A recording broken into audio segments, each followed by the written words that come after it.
wretched hat of yours? Do you not know fine millinery when you see it, Rowan? I could trade that hat for 2 of your horses. Silence, both of you! Randvi, I demand Rowan, that this Holger, matter be settled here why and all now. this shouting? Have patience, Rowan. There is a time and a place for such disputes.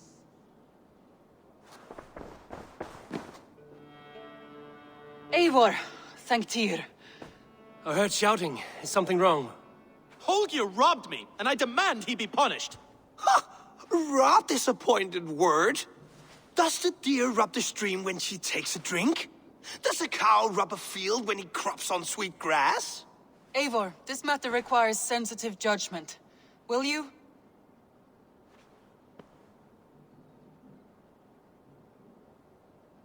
Of course. From the beginning, please. Well now, there is no excuse too small, I see. Nothing to keep you from coveting that seat, is there? In Sigurd's absence, who has better claim to oversee these disputes?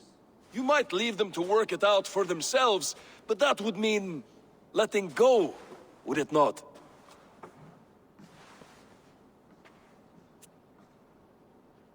Please start again. Tell me all that has happened. I will start. I have been falsely accused by this Saxon Philistine. A filly what? Are you mocking me? Silence, please. I will hear both of your complaints and render a decision, awarding compensation if needed. Understood? Rowan, tell me your version of these events. As you are aware, Holger and I are neighbors.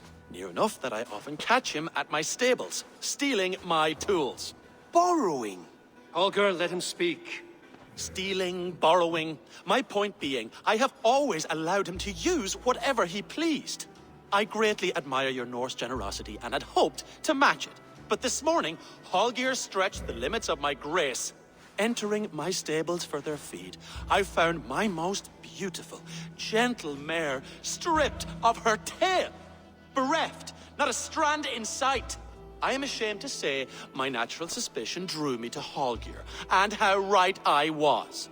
For when I peered across the lane, there he was, gripping a horsetail brush slathered with indigo, dragging it across a sheet of... Painting, Rowan. I was painting. You make it sound so crude. You see? Such willful arrogance. It will take ages for Ilgafur's tail to reach its former length. I demand compensation. I understand. Thank you, Rowan. Holger, let me hear your side. Eivor, you have known me as a skald for years. You have seen how my poems bring life and joy and wisdom to our people. And you know that my work requires a certain, let us say, freedom to make use of rare resources to compose my verses. Often when lacking the proper tools, I have made use of novel items. Alvis's walking stick, Tovi's inks, all were given gladly. You cut off my horse's tail to make a brush, you bleed. Rowan? As I was saying, this morning in the throes of poetic reverie, I realized that my latest piece required delicate brushwork. I could have used a frayed stick, some cloth, my hands, but no. I needed something gentler, softer. To make a perfect brush, I needed the fine hairs of a well-raised horse. And so I availed myself of a local resource. You clipped Alfgafur's tail to the rump without asking. It was early. I did not wish to wake you. Thank you, Holger. I believe I understand your position. I believe I have heard enough. If you will... My horse looks like a fool, Eivor. No handsomer than a donkey now. You must do something. Do not conflate hair with beauty, Rowan.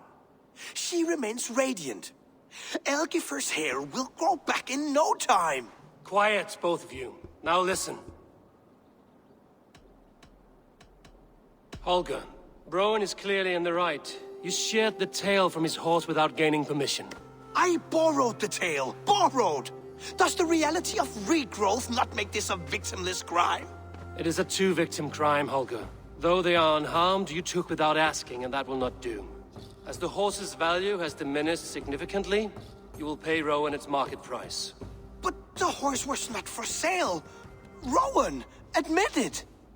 My decision is final, Holger. Pay what you owe, and meet tomorrow as friends. And if I do, may I keep the horse? Pay the man and be done with it. Rowan, does this satisfy you? It does. Thank you, Eivor. Good. Then by Tyr's blessing, let this matter rest. We're done here. Return to your homes in peace.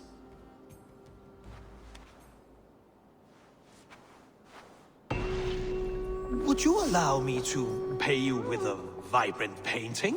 After all, in some ways you helped in its creation. Absolutely not. Silver is the only color I wish to see from you.